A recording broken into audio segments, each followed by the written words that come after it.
like this will not be built for anything less. My executive directors, honorable commissioners here present, developing partners, our royal fathers were supposed to be here too. Hope to see them.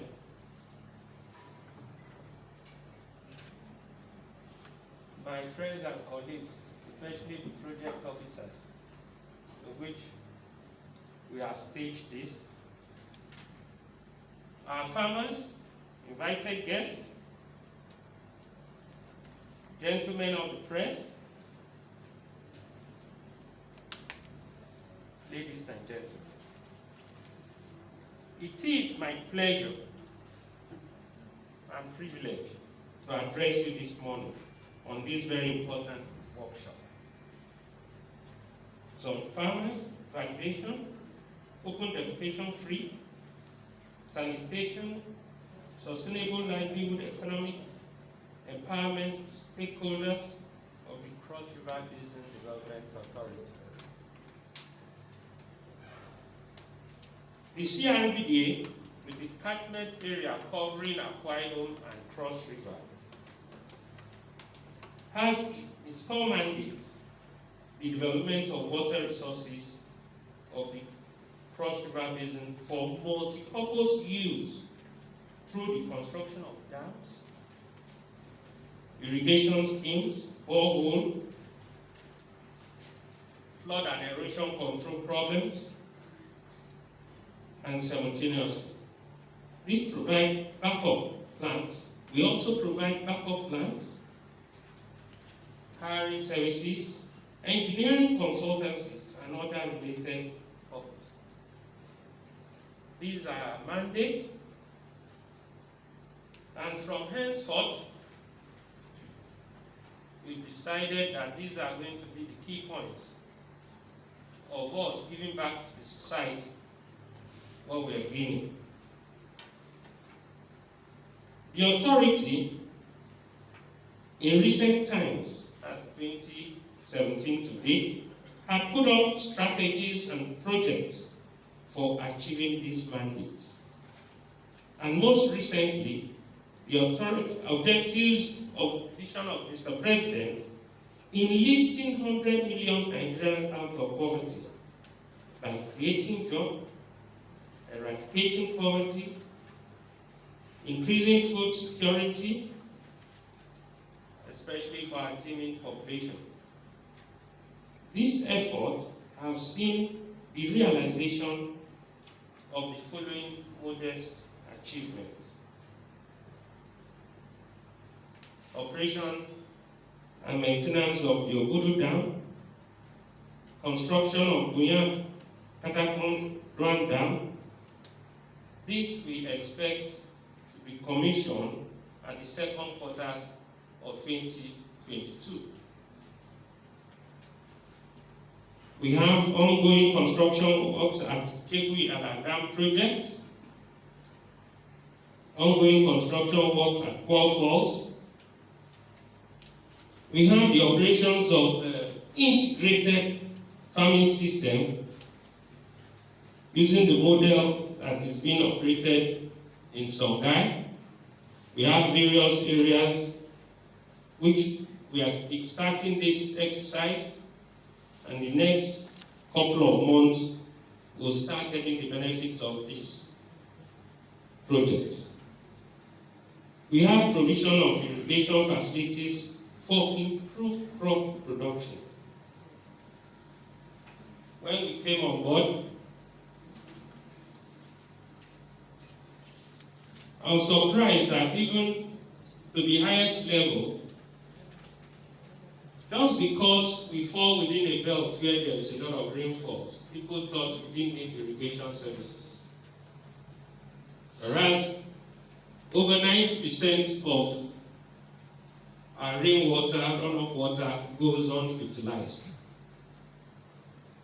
Efforts are being made to impound those waters now for use for irrigation services.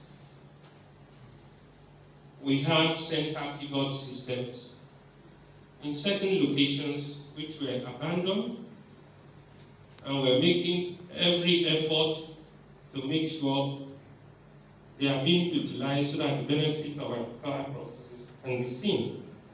Added to that is the fact that we have 2 newly acquired center pivots, each to cater 550 hectares of land that has been given to us, which we are going to install soon.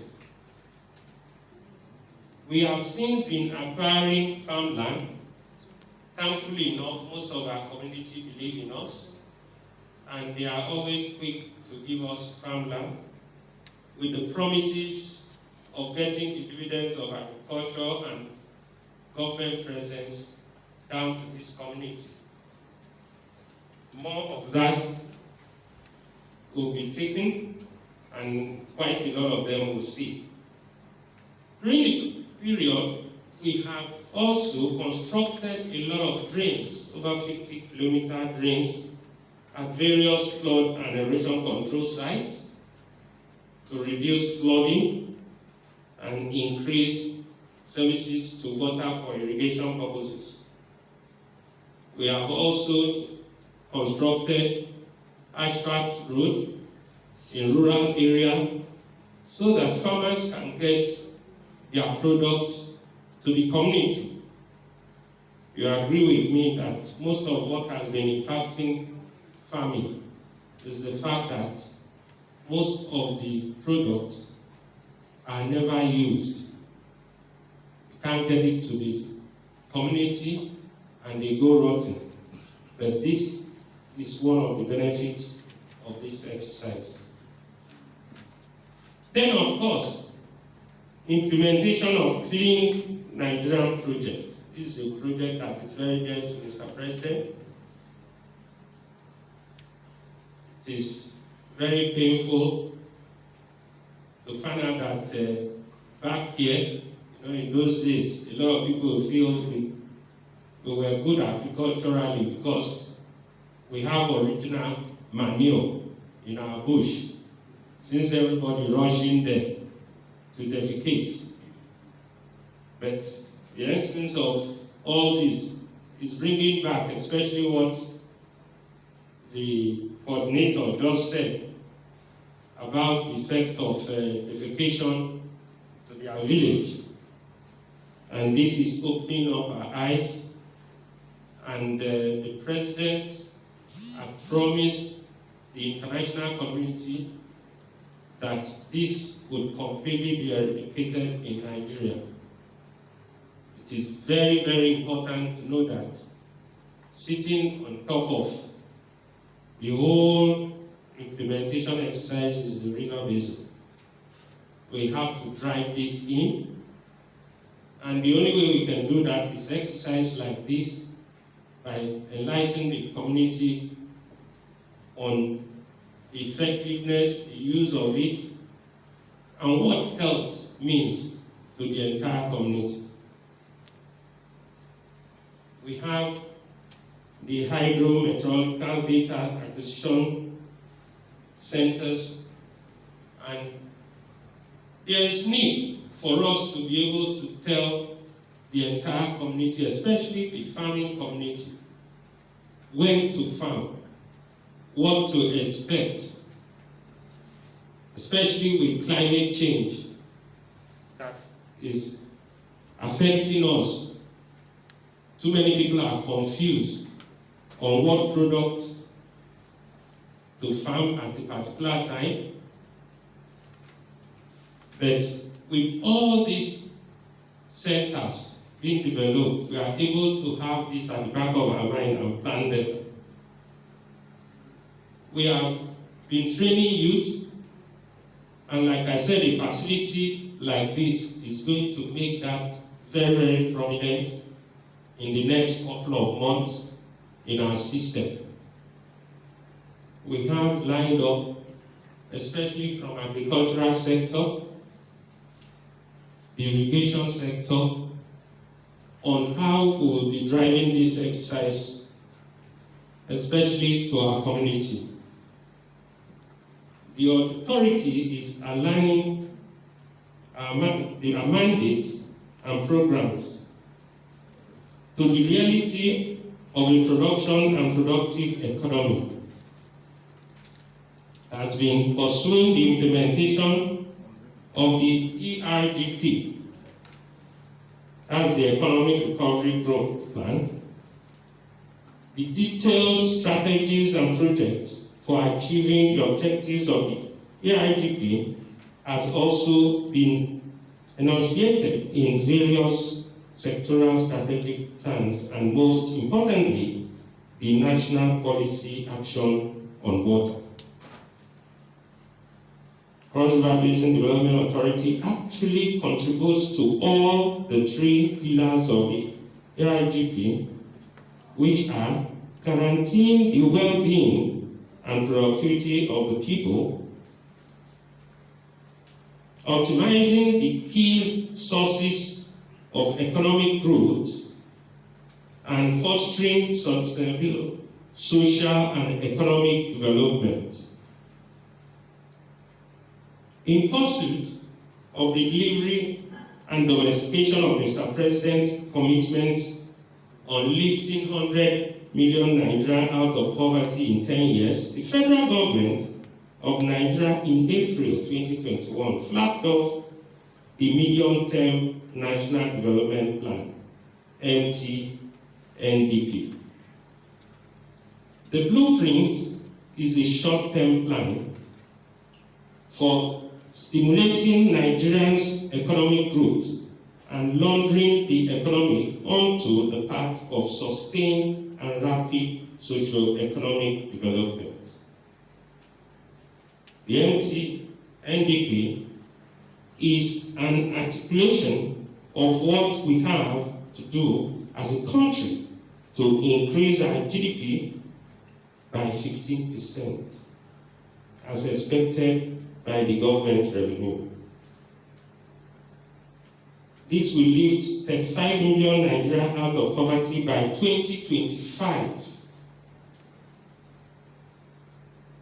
You realize how challenging this exercise appears to be. The policy key priority areas for the water resources are: 1. Enlarge agricultural output, upscale construction, operation and maintenance of irrigation infrastructure, dam and reservoirs. Continued supportive interventions in manufacturing, agriculture. Enlarge agricultural products for food security. The detailed policy programs and projects that will assist to achieve this have been articulated in the 2022 to 2025 macroeconomic framework. These are possible for you to access on the internet. And if you are going to be part of the system to get us out of where we are now, delivering a producing and productive economy in our catchment within the mandate and policies of the federal government, there is need for a project implementation plan, especially for our farms, which is an integral part of project management. It is good for us to know that at every stage, if this nation has to stand out, we must be able to give to almost the last detail the number of farmers we have, the products they are producing, the capacity. Because without this, we can't fit into the economy of this country. Those are the things that are demanded from us. And it is in doing this, we are able to even advise a section of the area and say, no, don't produce this year, produce this. Because we are able to know precisely what is required at every time if we can get all our data together and right. The Clean Nigerian Project.